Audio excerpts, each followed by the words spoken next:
사도행전 20장 21장.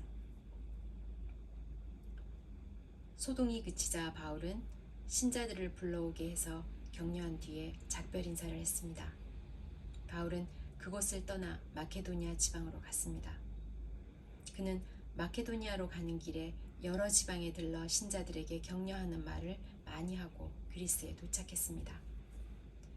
바울은 그리스에서 3달을 지냈습니다. 그는 배를 타고 시리아로 가려 했으나 유대인들이 그를 해치려는 음모를 꾸몄기 때문에 마케도니아를 거쳐서 시리아로 돌아가기로 작정했습니다. 그때 바울과 동행한 사람은 베레아 사람 브로의 아들 소바더와 데살로니가 사람 아리스타고와 세군도와 더베 사람 가이오와 디모데와 아시아 사람 두기고와 드로비모였습니다. 이들은 드로아에 먼저 가서 우리를 기다리고 있었습니다. 우리는 무교절이 지난 뒤에 빌립보에서 배를 타고 5일 만에 드로아에서 그들을 만나 그곳에서 7일 동안 머물렀습니다. 안식일 다음 날 우리가 교제의 식사를 나누기 위해 모였을 때 바울이 설교를 시작했습니다. 그는 다음 날에 떠나기로 되어 있어서 한밤중까지 신자들에게 설교를 계속했습니다. 우리가 모인 다락방에는 등불을 많이 켜놓았습니다. 유두고라고 하는 청년이 창문에 자리 잡고 앉아 있었는데 바울의 말이 너무 오래 계속되자 잠이 들어 그만 3층에서 떨어졌습니다. 사람들이 그를 일으켜 보니 이미 죽어 있었습니다. 바울이 내려가 유두고 위에 엎드려 그를 껴안고 말했습니다. 걱정하지 마십시오. 이 청년이 아직 살아 있습니다. 바울은 다시 위층으로 올라가서 빵을 떼어 먹은 후에 날이 새도록 오랫동안 설교를 하고 떠나갔습니다. 사람들은 살아난 젊은이를 집으로 데려다가면서 큰 위로를 받았습니다. 우리는 먼저 배를 타고 아소로 항해했습니다. 아소에 도착해서 바울을 그 배에 태울 생각에서였습니다. 이런 계획을 세운 것은 바울이 걸어서 아소까지 가겠다고 했기 때문입니다. 우리는 아소에서 바울을 만나서 그를 배에 태워 미둘레네로 갔습니다. 이튿날에 미둘레네를 떠나 기오에서 가까운 곳에 이르렀고 다음날 사모로 갔다가 그 다음날 밀레도에 도착했습니다. 바울은 아시아 지방에서 너무 오랜 시간을 보내지 않으려고 예배소를 들르지 않고 지나가려고 했습니다. 그는 가능하다면 오순절 안에 예루살렘에 도착하려고 서둘렀습니다. 바울이 밀레도에서 에베소로 사람을 보내어 교회 장로들을 불렀습니다. 장로들이 오자 바울은 그들에게 이렇게 말했습니다. 내가 아시아에 온 첫날부터 여러분과 함께 지내면서 어떻게 생활해 왔는지 여러분들은 잘 아실 겁니다. 그동안 나는 유대인들이 지어낸 모함으로 몹시 고통을 당했습니다. 그러나 나는 언제나 겸손히 때로는 눈물을 흘리며 주님을 섬겼습니다. 나는 여러분에게 유익이 되는 것이라면 무엇이든 주저하지 않고 전파하였습니다. 나는 그것을 공중 앞에서나 여러분의 집에서 여러분을 가르쳤습니다. 유대인들과 그리스인들 모두에게 회개하고 하나님께 돌아올 것과 우리 주 예수님을 믿으라고 선포했습니다. 그러나 이제 나는 성령의 명령에 따라 예루살렘으로 갑니다. 그곳에서 내게 무슨 일이 닥칠지 나는 알지 못합니다. 다만 내가 아는 것은 어느 도시에 가든지 감옥과 환난이 나를 기다리고 있다고 성령께서 내게 경고해 주셨다는 사실뿐입니다. 그러나 나는 내 목숨을 아깝게 생각하지 않습니다. 예수님께로부터 받은 사명, 곧 사람들에게 하나님의 은혜의 복음을 전하는 일을 다 마칠 수만 있다면 말입니다. 나는 여러분과 함께 있는 동안 줄곧 하나님의 나라를 전했습니다. 이제 나의 설교를 들으신 여러분 중에는 나의 얼굴을 다시 볼 수 있는 사람이 아무도 없으리라는 것을 나는 압니다. 그러므로 오늘 여러분에게 엄숙히 선언합니다. 여러분 가운데 설령 누군가 구원받지 못하는 사람이 있다고 하더라도 내게는 책임이 없습니다. 그것은 내가 주저하지 않고 하나님의 모든 뜻을 여러분에게 전해주었기 때문입니다. 여러분은 자신들과 모든 맡겨진 양떼를 잘 살피고 그들을 잘 돌보십시오. 성령께서 여러분을 감독자로 세우셔서 하나님께서 자기 아들의 피로 사신 교회를 돌아보게 하셨습니다. 내가 떠난 뒤에 어떤 사람들이 사나운 이리처럼 교회에 들어와서 양떼를 해치려 할 것을 나는 압니다. 또한 여러분 가운데서도 진리를 왜곡되게 말하고 제자들을 유혹하여 자기를 따르게 하는 사람들도 나타날 것입니다. 그러므로 깨어 있으십시오. 내가 3년 동안을 밤낮으로 때로는 눈물을 흘리며 여러분 한 사람 한 사람에게 쉬지 않고 교훈한 것을 기억하십시오. 이제 나는 하나님과 하나님의 은혜의 말씀에 여러분을 맡깁니다. 그 말씀은 여러분을 능히 세울 수 있고 모든 거룩한 백성들과 함께 기업을 받을 수 있는 말씀입니다. 나는 그 누구의 금이나 은이나 옷을 탐낸 적이 없습니다. 여러분 자신도 아시듯이 나는 언제나 직접 일을 해서 나와 내 일행에게 필요한 것을 마련했습니다. 나는 모든 일에서 여러분에게 모범을 보였습니다. 여러분은 저처럼 열심히 일해서 약한 사람을 도와야 합니다. 또한 주는 것이 받는 것보다 복이 있다고 하신 주 예수님의 말씀을 기억해야 합니다. 바울은 이 말을 마친 뒤에 무릎을 꿇고 모든 사람들과 함께 기도했습니다. 그들은 다 바울을 껴안고 작별의 입맞춤을 하면서 울었습니다. 특히 그들은 다시는 자기를 보지 못하리라는 바울의 말을 듣고 슬퍼하였습니다. 그리고 그들은 배 타는 곳까지 바울을 배웅했습니다. 사도행전 21장. 우리는 그들과 작별 인사를 한 뒤에 배를 타고 곧장 고스로 갔습니다. 이튿날 우리는 로도에 들렀다가 거기서 바다라로 떠났습니다. 그곳에서 우리는 베니게로 가는 배를 만나서 그 배를 타고 떠났습니다. 키프로스 섬이 눈앞에 나타났을 때 우리는 그 섬을 왼쪽에 두고 시리아로 가다가 두로에 배를 댔습니다. 그곳에서 배가 짐을 풀기로 되어 있었기 때문입니다. 우리는 두로에서 신자들을 만나 일주일을 그들과 함께 지냈습니다. 그들은 성령께서 알려주신 대로 바울에게 예루살렘에 가지 말라고 만류했습니다. 그러나 그들과 함께한 시간이 다 되자 우리는 그곳을 떠나 여행길에 올랐습니다.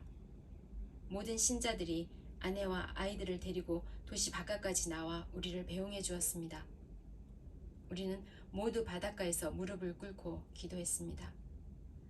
서로 작별 인사를 나눈 후 우리는 배에 올랐고 두로 지방의 신자들은 각자 집으로 돌아갔습니다. 우리는 두로를 출발하여 항해를 계속하여 돌레마이에 이르렀습니다. 그곳에서 형제들과 인사를 하고 그들과 함께 하루를 지냈습니다. 이튿날 우리는 돌레마이를 떠나 가이사라로 갔습니다. 그곳에서 7 집사 가운데 한 사람인 전도자 빌립의 집에 들어가 그와 함께 지냈습니다. 빌립에게는 결혼하지 않은 4딸이 있었습니다. 그들은 모두 예언하는 사람이었습니다. 우리가 어느 날 그곳에 머물러 있는 동안 아가보라는 예언자가 유대에서 내려왔습니다. 그가 우리에게 와서 바울의 허리띠를 가져다가 자기 손과 발을 묶고 말했습니다. 성령께서 예루살렘에 사는 유대인들이 이 허리띠 임자를 이와 같이 묶어서 이방인들에게 넘겨줄 것이라고 말씀하십니다. 우리는 그 말을 듣고 그곳 사람들과 함께 바울에게 예루살렘에 올라가지 말라고 간곡하게 말했습니다. 그때 바울은 이렇게 대답했습니다. 어찌하여 그렇게 울면서 나의 마음을 아프게 하십니까? 나는 예루살렘에서 묶이는 것뿐만 아니라 주 예수님의 이름을 위해 죽는 것까지도 각오하고 있습니다. 바울이 우리의 권함을 받아들이지 않았기 때문에 우리는 주님의 뜻대로 되기를 바랍니다. 라고만 말하고 더 이상 아무 말도 하지 않았습니다. 이렇게 여러 날이 지난 뒤 우리는 떠날 준비를 하여 예루살렘을 향해 출발했습니다. 가이사라 출신 제자들 몇 사람도 우리와 함께 갔습니다. 그들은 키프로스 사람 나손의 집으로 우리를 데려가 거기서 묵을 수 있게 해주었습니다. 나손은 오래전에 신자가 된 사람이었습니다. 우리가 예루살렘에 도착하자 형제들이 우리를 반갑게 맞아주었습니다. 이튿날 바울은 우리와 함께 야고보를 방문했습니다. 그 자리에는 장로들도 다 모여 있었습니다. 바울은 그들에게 인사를 하고 하나님께서 그의 선교로 이방인들에게 행하신 일을 낱낱이 들려주었습니다. 그들은 바울의 말을 듣고 하나님께 영광을 돌렸습니다. 그리고 바울에게 이렇게 말했습니다. 형제님, 아시겠지만 유대인 가운데 신자가 된 사람이 수만 명입니다. 그들은 모세의 율법을 지키는 일에 매우 열성입니다. 그런데 그 유대인들 사이에는 당신이 이방인들과 어울려 사는 유대인들에게 모세의 율법에서 떠나 자녀에게 할례도 행하지 말고 유대의 관습도 지키지 말라고 가르쳤다는 소문이 돌고 있습니다. 그러니 어떻게 하면 좋겠습니까? 틀림없이 그들은 당신이 이곳에 왔다는 소식을 듣게 될 것입니다.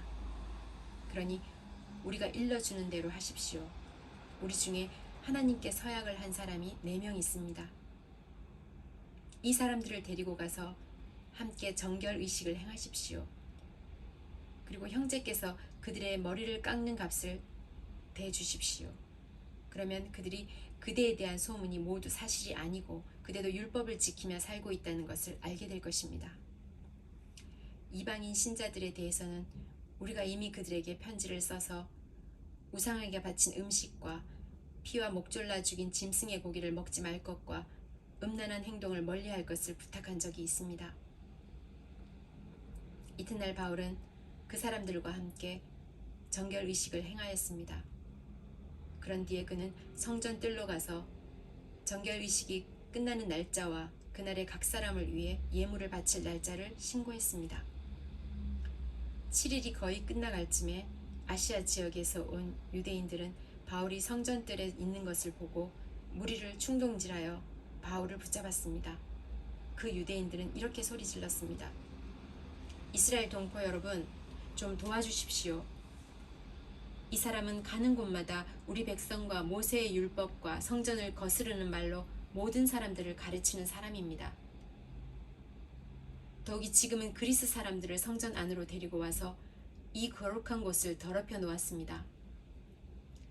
그들이 이렇게 주장하는 것은 그들이 전에 예베소 사람 드로비모가 바울과 함께 예루살렘에 있는 것을 본 적이 있었으므로 분명히 바울이 그 사람을 성전 안으로 데리고 들어왔을 것이라고 생각했기 때문입니다. 그러자 온 도시는 시끄러워지고 사람들이 몰려와 바울을 붙잡아 성전 바깥으로 끌어냈습니다. 그리고 바로 성전 문이 닫혔습니다. 그들이 바울을 죽이려 하는 순간에 예루살렘 도시 전체에 폭동이 일어났다는 보고가 로마 군대 천부장에게 전달되었습니다. 그는 즉시 백부장 몇 명과 군인들을 거느리고 군중들에게로 달려갔습니다. 폭도들은 로마 군대 천부장과 군인들을 보자 바울을 때리던 것을 멈추었습니다.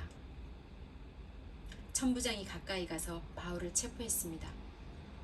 그리고 군인들에게 바울을 쇠사슬 2개로 묶으라고 명령한 다음 그가 누구이며 또 어떤 일을 했는지 물었습니다.